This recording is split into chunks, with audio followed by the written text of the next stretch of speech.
चतुर्थी की पौराणिक कथा लेकर आए हैं।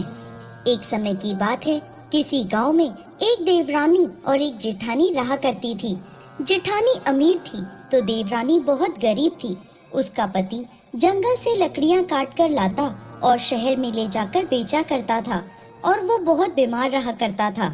देवरानी जेठानी के घर में काम किया करती और बदले में जेठानी उसे बचा हुआ खाना, पुराने कपड़े आदि दे दिया करती थी। एक समय जब माघ मास की तिल चौथ आई तो देवरानी ने 5 रुपए के तिल और गुड़ खरीदा और तिल चौथ का व्रत रखा।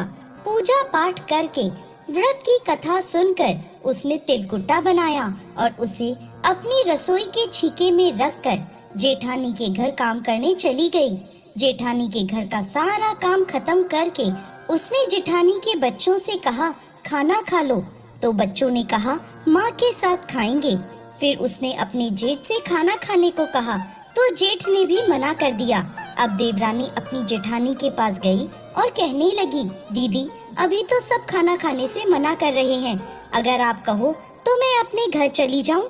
जेठानी बोली, ठीक है तुम घर चली जाओ, अभी तो किसी ने भी मेरे घर में खाना नहीं खाया, इसलिए मैं अभी तुम्हें कुछ भी नहीं दे सकती। कल सुबह जल्दी आकर बचा हुआ खाना ले जाना। ये बात सुनकर देवरानी को बहुत दुख हुआ और वो अपने घर की ओर चल पड़ी। उधर घर में उसका पति और बच्चे इंतजार कर रहे थे कि आज तो व्रत का दिन है, माँ आएगी तो पकवान लाएगी। घर आकर उसने सारी बात अपने पति और बच्चों को कही। ये सुनकर बच्चे रोने लगे और उसका पति नाराज हो गया। पूरे दिन काम करने के बाद भी अगर तू 2 रोटी नहीं ला सकती तो तेरे काम का क्या फायदा। ऐसा कहकर गुस्से में आकर उसने उसे कपड़े धोने के डंडे से खूब मारा। कपड़े धोने का डंडा टूट गया तो उसने उसे पट्टे से मारा। भूखी प्यासी वो बेचारी रात को पानी पीकर भूखे पेट ही सो गई। रात को उसके सपने में चौथ के विनायक महाराज आए और कहने लगे, धोबना मारी पाटा मारी, जाग रही है या सो रही है। तो वो बोली, कुछ जाग रही हूँ कुछ सो रही हूँ। गणेश जी फिर बोले, मुझे भूख लगी है, कुछ खाने को दे दो। वो बोली, मेरे घर में तो अन्न का एक दाना भी नहीं है, मैं आपको खाने को क्या दूं? लेकिन हाँ, रसोई घर के छीके में थोड़ा सा पूजा का तिलकुट्टा रखा है, वही खा लो। वो तिलकुट्टा खाकर गणेश जी महाराज उससे फिर बोले, धोबना मारी पाटा मारी, निपटाई लगी है, कहाँ निपटूं? वो बोली, ये झोपड़ी देख रहे हैं महाराज, ये मेरी ही है, जहाँ मन करे वहाँ निमट लो। गणेश जी महाराज उसकी झोपड़ी में जगह जगह निमटते हैं। उसके बाद फिर उससे पूछते हैं, धोबना मारी पाटा मारी, अब मैं कहाँ पहुँचूं? वो गुस्से में आकर उनसे कहती है, ये रहा मेरा सर, यहाँ पहुँच लो। इसके बाद गणेश जी महाराज अंतर ध्यान हो जाते हैं।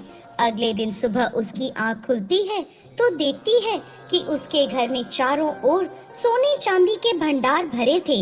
उसके सर में हीरे मोती जगमगा रहे थे, अन्न धन के भंडार भरे थे। उधर सारा दिन निकलने पर जेठानी अपने बच्चों को चाची को बुलाने भेजती है। कहती है, कल खाना नहीं दिया तो बुरा मान गई, आज काम पे नहीं आई, जाओ जाकर उसे बुला लाओ। बच्चे दौड़े दौड़े चाची के घर आते हैं तो देखते हैं कि चाची के घर में तो सोना चांदी के भंडार भरे हैं। वो उससे कहते हैं, चाची चाची चलो, माँ ने बुलाया है। वो आगे से कहती है, बहुत कर लिया तुम्हारी माँ के यहाँ काम, अब अपनी माँ को मेरे यहाँ काम पे भेज दो। बच्चे वापस अपनी माँ के पास जाकर उसे सारी बात बताते हैं। जेठानी दौड़ी दौड़ी सब बात पता करने के लिए देवरानी के घर आती है और इतना सोना चांदी देखकर वो भी चौंक जाती है और देवरानी से इन सब का कारण पूछती है। तो देवरानी उसे चौथ विनायक महाराज की कृपा की सारी बात बता देती है। अगले साल जब माघ मास की सकट चौथ आती है तो जेठानी अपने पति से कहती है, आप मुझे खूब मारो। उसका पति कहता है, अरे भाग्यवान, कैसी बात कर रही है, मैं भला तुझे क्यों मारने लगा? लेकिन वो हट कर लेती है और अपने पति से कहती है, मुझे इस डंडे से मारो। गुस्से में आकर उसका पति उसे कपड़े धोने के डंडे से खूब मारता है।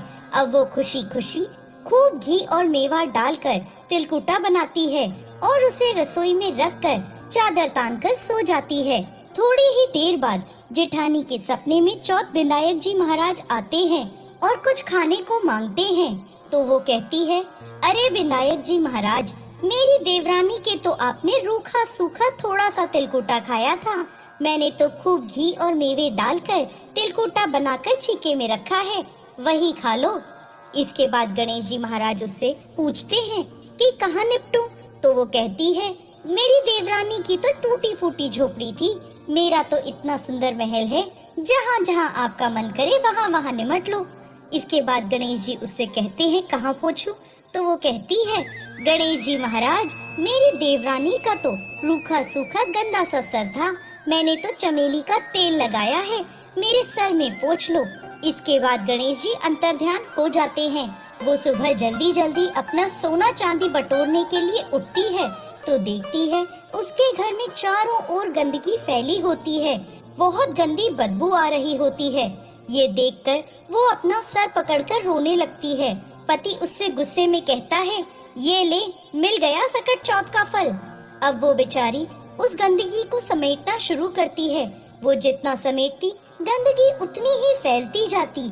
यह सब देखकर वो गणेश जी के आगे हाथ जोड़ के खड़ी हो जाती है और कहती है, महाराज, ये कैसी माया है आपकी, देवरानी पर टूटे और मुझसे रूठे। जेठानी की ये बात सुनकर गणेश जी महाराज कहते हैं, तेरी देवरानी ने सच्चे मन से व्रत उपवास किया था, इसलिए मैं उससे प्रसन्न हुआ, लेकिन तूने ईर्ष्या और लालच में आकर इस व्रत का पालन किया है। तब जेठानी कहती है, महाराज, मैं मेरा सबक सीख गई।